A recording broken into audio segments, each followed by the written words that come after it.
Hello, BookTube. A fairly small morning book delivery. Thought we'd go through it together. But first, let's glimpse the babies down there. They're on their blanket.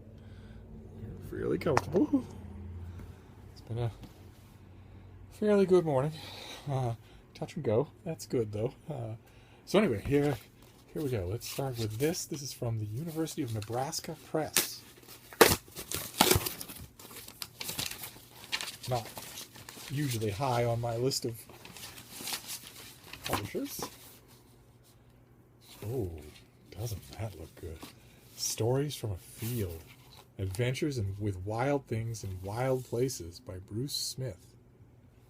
Doesn't that look good? I love that sort of thing. This comes out in October. Bruce Smith has been working with big game species in the American West for 4 decades. In Stories from a Field, readers join Smith on his adventures as a naturalist, sportsman, wildlife biologist as he pulls us into the field of learning and discovery across wilderness areas, western Montana, National Elk Refuge in Jackson Hole, Wyoming, and a South African temperate forest. Ranging from the humorous to the harrowing, Smith's essays recount capturing newborn elk calves, stalking mountain goats on icy cliffs, being stranded on a mountain after riding out a helicopter crash. Good Lord, I've never done that. Confrontation with bears during his research, plus quirky and edifying hunting tales. We'll have to hope the quirky and edifying overcomes the fact that hunting tales end with an animal being shot to death for no reason. Not quite sure that's possible, but I've seen it done. Theodore Roosevelt's hunting tales, for instance. But that's great. That's a good start. What's this one? Oh, okay. All right, very good. I already have a copy of this book sent to me by the author, but now I have one sent to me by his publicist. This is No God But One by Nabeel Qureshi, who was a devout Muslim and then converted to Christianity. And this is... he wrote a book called Seeking Allah, Finding Jesus, which was, sort of chronicles that. This will probably be more along the same lines and verging into one of his talking points. He's a very sought after lecturer for good reasons. He's very good. He might actually be on YouTube.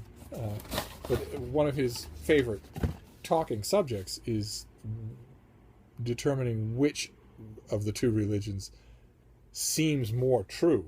Yeah, here we go. A former Muslim investigates the evidence for Islam and Christianity. One of his talking points being that in addition to the movement of his heart and the movement of his spirit, there is also objective reasons to believe Christianity over Islam. I never want to stress too hard, but of course there's no evidence for either one. Not small amount of evidence, but no evidence at all for either one. For either one being in any way connected to a supernatural being with a personality in an alternate dimension that can't be detected. There's plenty of history behind both faiths, but that's not what he's going after. But he's a very good writer, so it'll be fun to read anyway. All right, let's see here. What's next? Oh, very good. Endgame by David Hagberg. This is a Kirk McGarvey novel. The CIA's headquarters should be the safest spot on the planet. But Langley is experiencing a series of gruesome murders. A highly professional, violent, psychopathic assassin who hideously disfigures his victims is striking without mercy. The murders spread from Langley to a prison outside Athens, Greece, where the first clue to what will become the Endgame surfaces. A code carved in 4 copper panels of the legendary statue in the courtyard of CIA headquarters, known as Kryptos, predicts the manner of the killings and their terrible necessity. Only Pete Boylan, retired CIA assassin Kirk McGarvey, and the CIA's odd duck genius Otto Renke can learn the truth concealed in the 4 copper panels and find the terrifying device interred in Iraq. Doesn't that sound like a fun hour? Well, this comes out in early September. I'm on it. I am there. And then we've got just a few more here. Just bear with me. Once again, the shipment is all over the map. I guess you've come to expect that by now. What is this? Oh, very nice. Okay, this is Brian Fishman, The Master Plan, ISIS, Al-Qaeda, and the Jihadi Strategy for Final Victory. Interesting. I can think of 2 or 3 places that I sometimes write for who will not want this book, but maybe 2 or 3 who will. So this comes out in November. And says the rise of ISIS was neither an accident of history nor an unpredictable product of chaos in Syria, but the fulfillment of a Al-Qaeda operations chief's dream and vision to capitalize on Syria's demographic and geopolitical frailty. And because the plan runs through 2020, it offers important insights into how ISIS might evolve. Huh. Okay. Who is this guy when he's at home? Brian Fishman is a leading expert on ISIS. Well, you'd hope he would be, wouldn't you? He said he was a landscape designer. I'd be. He served as the director of research at the United States Military Academy's Combating Terrorism Center and began studying the progenitors of ISIS in 2005. Okay. So they have a plan extending all the way to 2020, and this book helps us to know how they will evolve. I'm very much more in favor of them not evolving. The opposite of evolution is extinction, and I kind of like that. The minute they started cutting journalists' heads off on camera, I kind of hoped that they would just be exterminated. I'd rather not. Give them a time to evolve. I don't really care what they want to be in 2020. I don't want to go back to the 8th century. I don't want to live by one code of ethics and nothing else, with no imagination, no stargazing, no science, no astronomy, no literature, no poetry, no equal rights for women, no equal rights for gays, no equal rights for minorities, no nothing. I don't want to live in that world. And it is the only world they want. They will not compromise. So there's a thing that we do in the oncology department at Mass General with cells in the human body that will not compromise. And I'm afraid it's the only way for the organism to live.